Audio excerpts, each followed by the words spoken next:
Isang gold trading store sa Itogon, Benguet, nilooban ng mga kawatan mahigit sa 4 na milyong pisong halaga ng ginto at pera tinangay. Tutukan sa report. Pinasok ng 5 hindi pa nakikilalang kawatan ng isang gold trading store sa Barangay Ukab, Itogon, Benguet. Kwento ng may-ari, gabi nang biglang pumasok ang mga sospek na armado ng mga baril. Nakasuot daw ng hoodie at face mask ang mga sospek.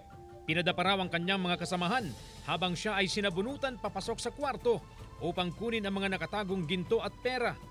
Inabot lang daw ng 10 minuto ang panluloob, saka mabilis na tumakas ang mga sospek. Yun nga lang, may mask sila.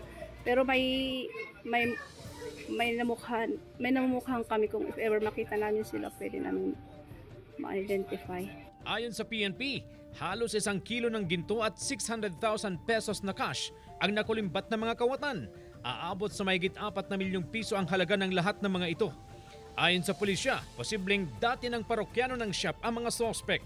Nagsasagawa na rin ng backtracking ang PNP sa mga CCTV footage. Patuloy ang investigasyon ng pulisya sa insidente. Nire-review po natin yung mga CCTV cameras na might pwedeng magamit natin na baka sakaling nakuha nila yung pagdaan ng mga suspects po natin sa area po nila. CJ Torida, 1 North Central Luzon.